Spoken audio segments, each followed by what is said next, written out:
देखो, अगर आप लोगों को ये लग रहा है कि आप सिर्फ यहाँ पे आके कोचिंग में बैठ के, कोचिंग से पढ़ के या स्कूल से पढ़ के जो जा रहे हो, उसके बाद घर जाके बैग वैग फेंक दे रहे हो इधर उधर, क्वेश्चंस नहीं कर रहे हो, तो आप बहुत बड़ी गलत फहमी हो कि आपके नंबर आ जाएंगे। समझ में आ रही है बात? क्योंकि आप लोग करते हो बहुत छोटी छोटी मिस्टेक।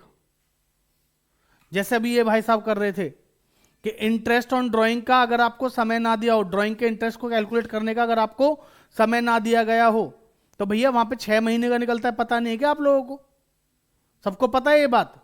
बट एग्जाम टाइम पे जब आप करने बैठोगे तो दिमाग से चीजें निकल जाएंगी, अगर आप बार बार प्रैक्टिस नहीं करोगे तो। बात समझ में आ रही है? अभी एग्जाम टाइम है, 1 महीना मुश्किल से आपके पास, दिसंबर खत्म, जनवरी आ गया, जनवरी बचा है ना बस। और जनवरी में भी आपके प्रैक्टिकल्स भी होने हैं, अगर फाइल नहीं बने फाइल भी बनानी है आपको, बनानी है जी। जिनकी बन गई अच्छी बात है, जिनकी नहीं बनी उनको फाइलें भी बनानी पड़ेंगी। समझ में आ रही है? फाइल बनेंगी, प्रैक्टिकल्स होंगे आपके, प्रैक्टिकल्स में आपके प्रैक्टिकल देर देर तक चलेंगे तो आप लोग वैसे क्लासेस नहीं आओगे। बहुत से तो अगले दिन प्रैक्टिकल है उसके लिए 3 दिन से छुट्टी मारनी शुरू कर देंगे, चाहे घर पे कुछ करें ना, छुट्टी जरूर मारनी जी क्लास की। नहीं नहीं, अभी अकाउंट नहीं पढ़ेंगे, इको का प्रैक्टिकल है 2 दिन बाद, बीएसटी का प्रैक्टिकल है 2 दिन बाद, है ऐसी होता है ना जी। तो मैं आपसे बड़ी सिंपल सी एक बात कह रहा हूं, अभी से थोड़ा सा अपने आप का थोड़ा अपना टाइम टेबल बना लो, एक प्रॉपर टाइम टेबल। स्कूल तो जाना बंद कर चुके होगे आप लोग, या जा रहे हो अभी भी? बहुत से स्कूल में तो पीटीएम वो हो गई ना, फेयरवेल हो गई, बहुत सौ की हो जाएगी अभी। फेयरवेल के बाद प्रैक्टिकल्स में जा सकते हो, ऐसा नहीं है कि नहीं जा सकते। बात समझ में आ रही है?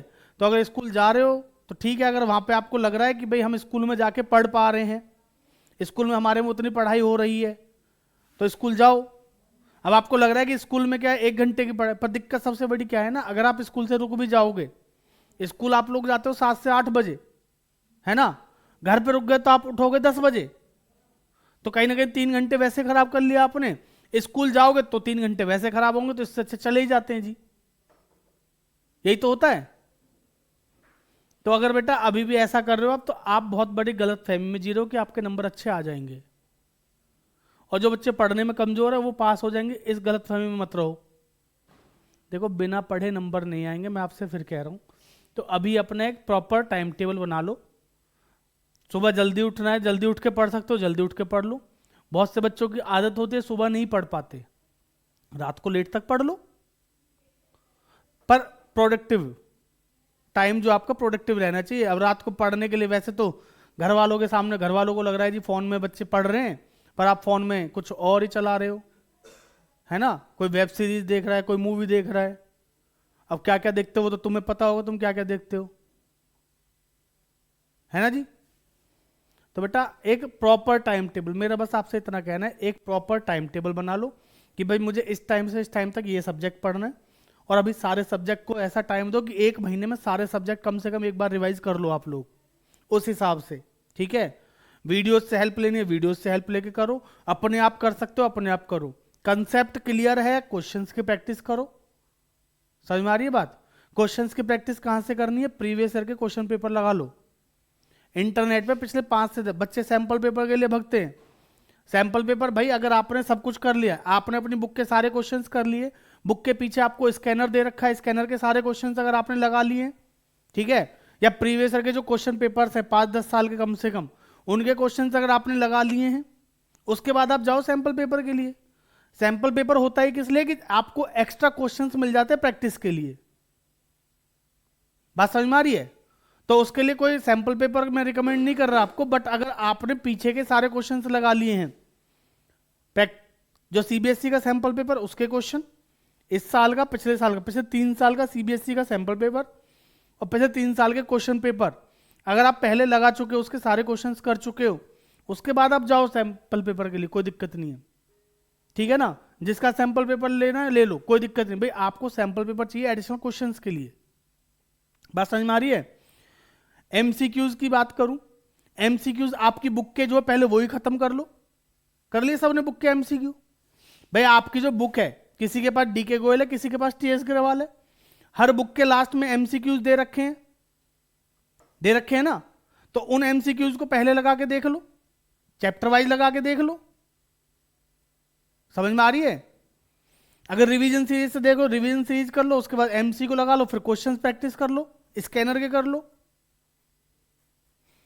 पर करना आपको ही पड़ेगा। टीचर आपको सिर्फ गाइडेंस दे सकता है, कोई चीज समझ नहीं आ रही वो बता सकता है, करना अल्टीमेटली सब कुछ आपको ही है। क्वेश्चंस भी आपको प्रैक्टिस करने हैं, टाइम भी आपको मैनेज करना है। अब बच्चे 3-3 नंबर के क्वेश्चन में अगर 15-15 मिनट खराब करेंगे तो कैसे पेपर पूरा करोगे, ये तो बताओ। और बेटा अपनी सिली मिस्टेक्स पे थोड़ा सा ध्यान दो। मैं किसी को पॉइंट आउट नहीं कर रहा, मैं आपको बस समझा रहा हूँ। अपनी सिली मिस्टेक्स पे ध्यान दो। हर बच्चे को पता है उसकी गलतियां कहाँ पे होती हैं। समझ में आ रही है बात? कोई जल्दबाजी में कैलकुलेशन में गलती कर देता है, कोई जो भी मैंने बताया इंटरेस्ट ऑन कैपिटल 6 महीने वाला, और ये जो बिफोर आफ्टर वाली चीजें होती हैं, जैसे before after net profit before salary दे रखा है। बिफोर सैलरी तो कुछ करने की जरूरत है नहीं ना, एप्रोप्रिएशन बनाते टाइम में। लेकिन अगर आफ्टर सैलरी दे रखा है तो भाई सैलरी को क्या करना पड़ेगा, प्लस। अब इंटरेस्ट ऑन लोन क्या है, P&L अकाउंट का है, वो बिफोर दे रखा है तो माइनस करना पड़ेगा, आफ्टर दे रखा है तो कुछ नहीं। तो छोटी छोटी चीजें ही तो हैं। और यही चीजें जो है ना, क्वेश्चन जो पेपर में बोर्ड में जो क्वेश्चन आता है ना, बोर्ड का जो क्वेश्चन होता है, उसमें छोटी छोटी चीजें ही हैं जो आपको घुमा देती हैं। आपको कह रही ये क्या है, उल्टा कर लिया तो नंबर गए। बात समझ में आ रही है? तो बेटा अगर आपको अच्छे नंबर लेके आने, अच्छे से पढ़ाई करो, क्वेश्चंस की प्रैक्टिस करो, एक प्रॉपर टाइम टेबल बना लो। सुबह नहीं उठ सकते, मैं नहीं कह रहा सुबह उठ के पढ़ो, ठंड है, सुबह किसी का मन नहीं करता रजाई में से निकलने का, है ना जी। मैं भी मजबूरी में निकलता हूँ क्योंकि स्कूल जाना होता है ना, नहीं तो मैं भी ना उठूँ। आज स्कूल की छुट्टी थी, 11 बजे उठा सो के। मजाक नहीं, सच्ची में, है ना। तो फिर रात को लेट सो जाओ, क्या दिक्कत है, रात तक पढ़ लो। रात सोया भी तो 4 बजे था मैं, इसीलिए। पर मैं पढ़ नहीं रहा था, है ना। समझ में आ रही है बात? Personal question, no personal question. समझ में आ गई बच्चों? तो अपना प्रॉपर शेड्यूल बना लो। अकाउंट्स को कम से कम 2 घंटे भी दे दोगे ना अभी से भी पर डे के, क्लास के अलावा।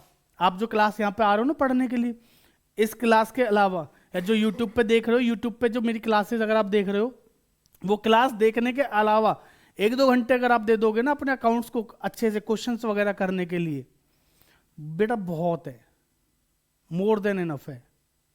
अगर 2 घंटे अकाउंट्स को दे दो, बाकी 1-1 घंटा अगर इको बीएसटी वगैरह को 1-1 घंटे भी दे दोगे ना, तो भी बहुत है। इंडियन इकोनॉमिक्स में तो सब रटना ही है, याद ही करना है आपको। अब तुम्हें लगता है कि पेपर से एक दिन पहले पढ़ के तुम्हें सब याद रह जाएगा, तो भाई आप शायद हो सकता है भाई बहुत बड़े विद्वान हो, हमें तो नहीं रहता ना एक दिन पहले पढ़ के याद कुछ। तो उसके लिए आप क्या करो, अभी से थोड़ा थोड़ा पढ़ना शुरू कर दो। एग्जाम टाइम पे ये मत सोचना कि एग्जाम में बहुत दिन की छुट्टी है, 5-6 दिन की छुट्टी है, उसमें कर लेंगे, हो जाएगा, उसमें नहीं हो पाएगा। हाँ, अगर आपने अभी से पढ़ा हुआ है तो एग्जाम टाइम में 2 दिन का टाइम भी है ना, तो वो भी बहुत है, 2 दिन भी बहुत है आपके लिए फिर। लेकिन वो पॉसिबल तभी जब आपने पहले से सारी चीजें पढ़ रखी हूं। समझ में आ रही है बात? इंग्लिश है, इंग्लिश में आपका लिटरेचर पोर्शन, राइटिंग पोर्शन दोनों है। तो जो आपका राइटिंग पोर्शन, जो लिटरेचर वाला जो आपका है, उसकी यूट्यूब पे कहीं से भी स्टोरी वगैरह सुन लो। आपके चैप्टर है ना शायद, माय मदर एट 66, ये सब चैप्टर है ना आपके, उनकी स्टोरी सुन लो पूरी। अगर आपके दिमाग में स्टोरी होगी तो कॉपी में लिख तो पाओगे कम से कम। बात समझ में आ रही है जी? उनके शायद ऑथर के वगैरह के नाम वाम भी क्वेश्चन पूछ लेते, उसके उनको याद रख लो, लिख लो एक जगह पे सबको। भाई उनको चैप्टर का नाम, ऑथर का नाम, जो मेन मेन पॉइंट्स है उनको लिख लो, उनको याद कर लो। एक एक बार डेली पढ़ोगे तो याद हो जाएंगी चीजें। ऐसे बीएसटी में बीएसटी पढ़ लो। पढ़ना आपको ही पड़ेगा, मैं लास्ट फिर कह रहा हूं आपसे, पढ़ना आपको ही पड़ेगा, बात खत्म। ठीक है जी? कहीं पे कोई दिक्कत आ रही है अकाउंटेंसी के लिए, मैं बैठा हूं, मुझे बता दो। ठीक है जी?